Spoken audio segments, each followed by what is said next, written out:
Hello दोस्तों, कैसे आप सब। उम्मीद करता हूँ खैरियत से होंगे। मैं एम अली आप सभी का Haidari study point YouTube channel पे खैर मकदम करता हूँ। सीटेट दिसंबर सन 2024 के लिए उर्दू पेडागोजी की 7वीं क्लास में हम लोग principles and methods of language teaching से रिलेटेड कुछ इम्पोर्टेंट एमसीक्यूज़ को डिस्कस करेंगे। सभी टीचिंग मेथड्स को तफसील से क्लास नंबर 6 में हमने डिस्कस कर लिया है। प्लेलिस्ट में वो क्लास आप लोगों को मिल जाएगी, ज़रूर देखिएगा। तो चलिए शुरू करते हैं। आज का हमारा पहला सवाल बहुत आसान सा सवाल है। पूछा ये जा रहा है कि ज़बान की तदरीस का कौन सा तरीका मादरी ज़बान की मुदाखलत इस्तेमाल किए बगैर यानी मदर टंग को यूज़ किए बगैर सेकेंड लैंग्वेज सिखाने पे ज़ोर देता है। किसमें हम मादरी ज़बान का इस्तेमाल नहीं करते, डायरेक्ट टारगेट लैंग्वेज या सेकेंड लैंग्वेज पढ़ाते हैं। क्या वो बाइलिंगुअल तरीका है, ग्रामर का तरीका है, ग्रामर ट्रांसलेशन मेथड है, या फिर वो डायरेक्ट मेथड यानी कि रास्त तरीका प्रत्यक्ष विधि है। जी हाँ दोस्तों, रास्त तरीका में हम मादरी ज़बान का इस्तेमाल किए बगैर दूसरी ज़बान सिखाते हैं। अगला सवाल कि अपने तलबा के लिए अदब अतफ़ाल मुंतखब करने का सबसे अहम पहलू क्या है। एज ए टीचर आप चाहते हैं कि आप अपने स्टूडेंट्स के लिए चिल्ड्रेन लिटरेचर सेलेक्ट करें, तो बताइए कौन सा वाला एस्पेक्ट इम्पोर्टेंट होगा।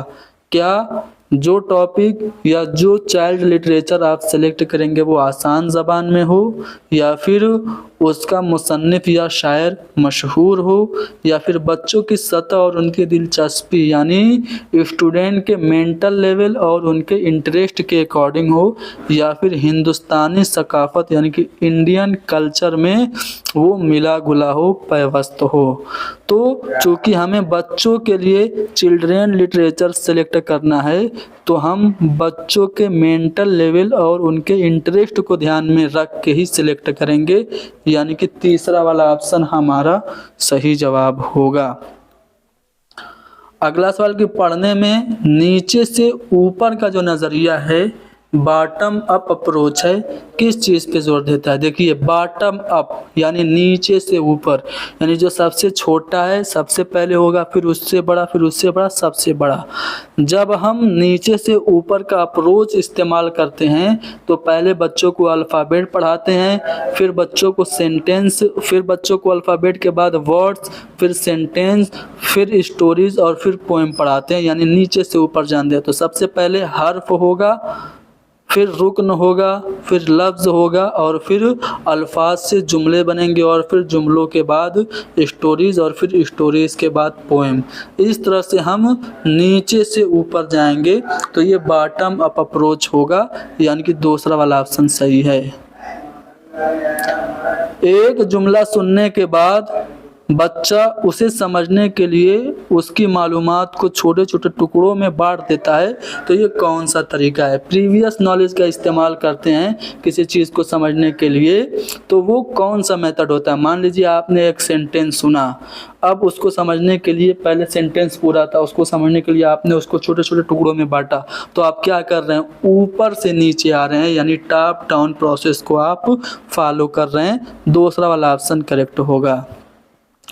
यहाँ पे दावा और दलील दिया गया है, दोनों को पढ़िए फिर बताइए कौन सा वाला ऑप्शन सही है। दावा में क्या कहा गया है कि तिफ्ल मरकूज नुक्ता नज़र यानी चाइल्ड सेंटर जो अप्रोच है, बाल केंद्रित जो विधि है, वह विधि है जहाँ निसाबी किताब यानी कि पाठ्य पुस्तक, टेक्स्ट बुक तमाम सीखने का मरकज़ हो। यानी कि कहने का मतलब यह है कि चाइल्ड सेंटर्ड अप्रोच में हम टेक्स्ट बुक को सेंटर में रखते हैं, वही अहम होती है। दलील ये दी जा रही है कि मिडिल स्कूल के तलबा बेहतर तरीके से सीखते हैं जब दरसी किताब को दोबारा पेश करने को कहा जाए। देखिए नेशनल करिकुलम फ्रेमवर्क 2005 में इस बात पे जोर दिया गया है, सीधे सीधे उसमें ये बताया गया है कि हमें दरसी किताब पे डिपेंड नहीं होना है, बल्कि हमें दरसी किताब के अलावा जो इजाफी चीज़ें हैं वो पढ़ानी है, स्कूल के नॉलेज को बाहर की ज़िंदगी से रिलेट करना है। तो पहले दावा में ये कहा जा रहा है कि चाइल्ड सेंटर्ड वो होगा जहाँ किताबें सेंटर होंगी, गलत बात है। और मिडिल स्कूल के तलबा दरसी किताब से बेहतर तरीके से सीखते हैं, ये बात भी गलत है। यानी कि दावा और दलील दोनों यहाँ पे गलत हैं, यानी कि ऑप्शन सी करेक्ट होगा। एज ए टीचर, आप उर्दू के टीचर हैं और एक उर्दू बोलने वाले आप एक टीचर हो, तो आपका ट्रांसफ़र राजस्थान के दूर दराज के इलाके में कर दिया जाता है। अब आपको जहाँ पे ट्रांसफ़र हुआ है वहाँ की लोकल लैंग्वेज नहीं आ रही है, क्योंकि आपको वहाँ की मकामी ज़बान नहीं आ रही है, इसलिए आपको बहुत सारी मुश्किलात का सामना करना पड़ रहा है। तो ऐसे में आप क्या करेंगे? आपको ऐसी जगह भेज दिया गया जहाँ की लोकल लैंग्वेज आपको नहीं आ रही है, तो आप क्या करेंगे? ऐसे इलाके में ट्रांसफ़र की कोशिश करेंगे जहाँ पे उर्दू ज़बान हो, या फिर तलबा को मेयारी ज़बान सीखने के लिए निसाबी किताब पे, टेक्स्ट बुक पे तवज्जो मरकूज़ करनी चाहिए। तो टेक्स्ट बुक जहाँ पे भी आए ये नेगेटिव है, ठीक है। हमें बच्चों को दरसी किताब पे मरकूज़ नहीं करना चाहिए। तदरीस के दौरान बच्चे की ज़बान को हम बतौर वसीला इस्तेमाल कर सकते हैं। जी हाँ, अगर आप ऐसी जगह चले गए जहाँ की ज़बान आपको सही से नहीं पता है, तो आप बच्चों की ही ज़बान को एज ए रिसोर्स यूज़ करके पढ़ाइए। तीसरा वाला ऑप्शन हमारा करेक्ट होगा। आ रहा है समझ में? चलिए, इंक्लूसिव एजुकेशन यानी कि समावेशी शिक्षा से मुताल्लिक ये सवाल है।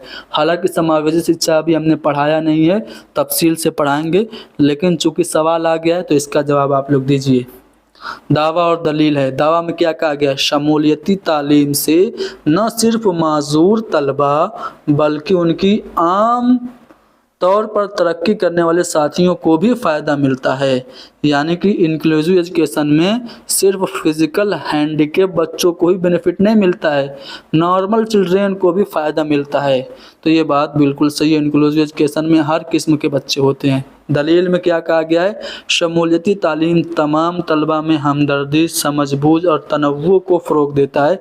यानी कि जो आपका इंक्लूसिव एजुकेशन है, सब में इक्वलिटी और आपसी सहभागिता और वेरिएशन को ये बढ़ावा देता है। तो दलील भी सही हो गई, यानी दावा और दलील दोनों सही है, यानी कि हमारा जो चौथा वाला ऑप्शन होगा करेक्ट होगा। फिर से दावा और दलील दी गई है। कहा जा रहा है कि तलबा को साबिका मालूमात याद करने के लिए आमादा करना चाहिए। यानी कि जब आप सबक पढ़ाने जाओ तो बच्चों का जो प्रीवियस नॉलेज है उसको आप रिकॉल कराओ। दलील यह है कि साबिका मालूमात को रिकॉल करने से, यादा करने से साबिका मालूमात को यादा करना नई मालूमात से जोड़ने में तलबा के लिए मददगार होता है। जब आप कोई भी सबक पढ़ाते हैं तो बच्चों के प्रीवियस नॉलेज से जब जोड़ देते हैं तो बच्चे आसानी से सबक सीख लेते हैं। तो इसलिए हमें दावा में जो बात कही गई है कि प्रीवियस नॉलेज को रिकॉल करने के लिए तैयार करना चाहिए, सही बात है। और दलील में जो बात कही गई है कि प्रीवियस नॉलेज नए नॉलेज से रिलेट करने में मददगार होते हैं, ये बात भी सही है। यानी कि दावा और दलील दोनों सही हो गए, चौथा वाला ऑप्शन करेक्ट होगा। रिलिया क्या है? पिछली बार हमने जो पिछली क्लास हुई थी, क्लास नंबर 6, उसमें समझाया है। कोई भी चीज़ आप क्लासरूम की है, क्लासरूम में लेके आ रहे हैं घर से, चम्मच, चिमटा, मोबाइल या फिर कोई भी सिक्का ले लीजिए, टिकट ले लीजिए, लेके आ रहे हैं क्लासरूम में और बांट दे रहे हैं।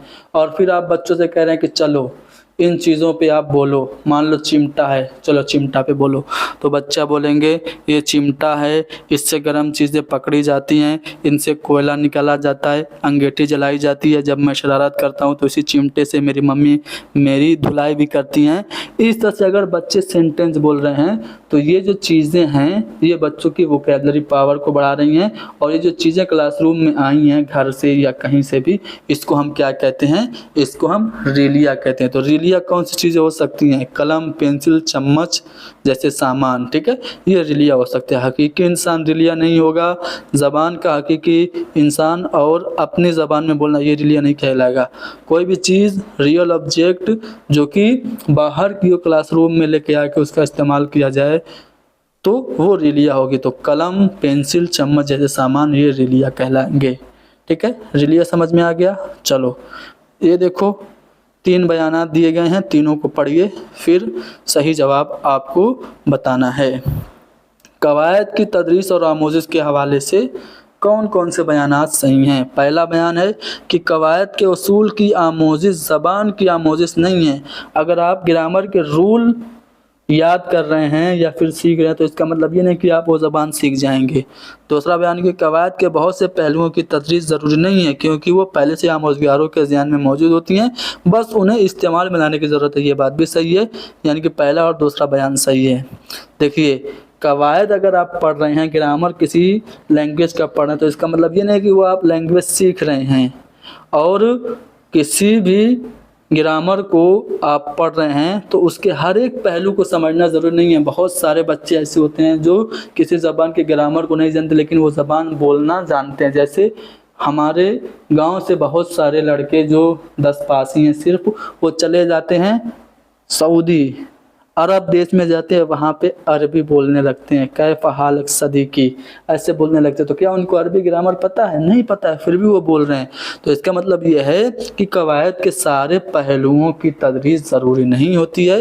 एज ए टीचर हमें क्या करना चाहिए? आमोज़गारों के ज़हन में जो कंसेप्ट मौजूद हैं उन्हें यूज़ कराना चाहिए। तीसरा बयान क्या है कि पहली ज़बान के कवायद दूसरी ज़बान के कवायद में मुख्तलिफ होते हैं। देखिए, पहली ज़बान में जो कुछ भी आप सीख रहे हैं वो दूसरी ज़बान सिखाने में आपके लिए मददगार होंगे।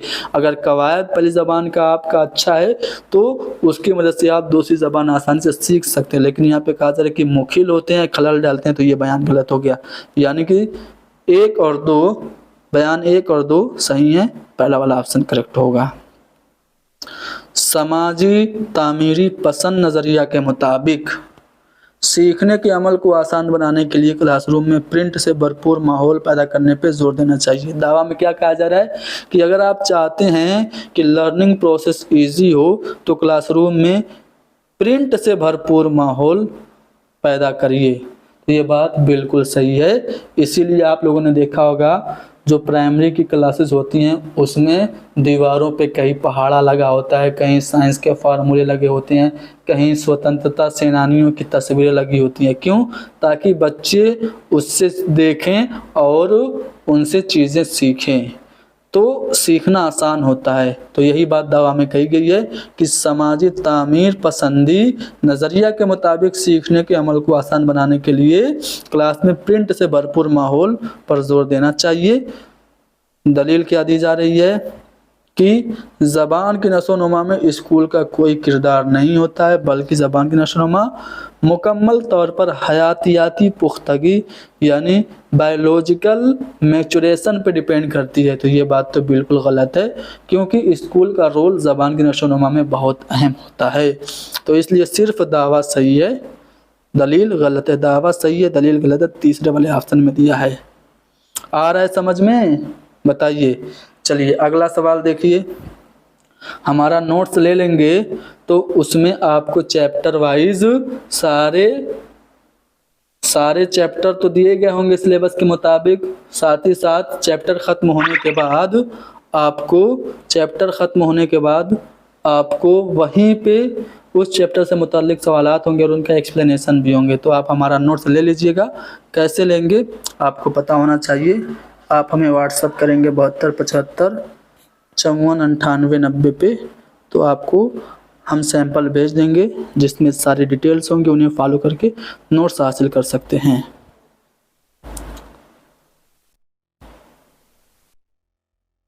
इस सवाल का जवाब मैंने बताया कि नहीं बताया है। एक उस्ताद को तलबा को ताउन करने, इज्तिमाई काम करने और कोऑपरेटिव लर्निंग में सरगर्मी से हिस्सा लेने की तरकीब देनी चाहिए।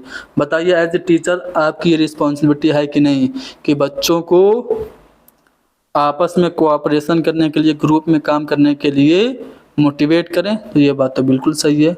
सीखना एक समाजी अमल है, learning is a social process.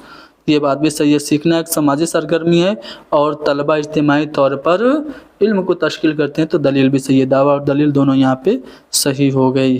ठीक है, चलिए फिर से दावा और दलील आ गया है। किसी तस्वुर को पढ़ाते वक्त तलबा की रोज़मर्रा ज़िंदगी से मालूमात को जोड़ना ज़रूरी है। एनसीएफ क्या कह रहा है कि सिर्फ आप टेक्स्ट बुक पे डिपेंडेंट मत रहिए, जो कुछ स्कूल में पढ़ा रहे हैं उसको बाहर की ज़िंदगी से रिलेट भी करिए। यही बात तो दावा में कही गई है कि किसी तस्वुर को पढ़ाते वक्त तलबा की रोज़मर्रा ज़िंदगी से मालूमात को जोड़िए। दावा बिल्कुल सही है। दलील है कि आमोज़ी सबसे ज़्यादा मौसर होती है जब रट कर हासिल की जाती है। जी नहीं, rote memorisation is a negative tag word. तो रटना जहाँ कहीं पे भी दिखे आपका नेगेटिव होगा, यानी कि गलत होगा। तो दावा सही है लेकिन दलील गलत है। दावा सही है, दलील गलत है। तीसरा वाला ऑप्शन करेक्ट होगा। एक तालिब इल्म बसरी कमी का शिकार है, सही से देख नहीं पा रहा है, विजुअली इम्पेयर बच्चा है, तो एज ए लैंग्वेज टीचर आप इनमें से कौन सी हिकमत अमली अपनाएंगे?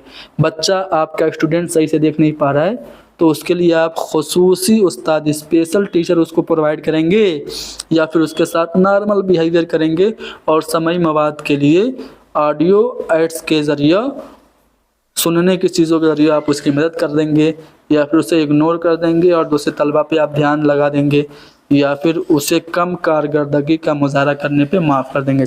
तो थोड़ा कम भी नंबर लेके आओ, कोई बात नहीं। अगर बच्चा कमज़ोर है तो आप उसके साथ भेदभाव नहीं करेंगे, आप उसके साथ आम बर्ताव करेंगे।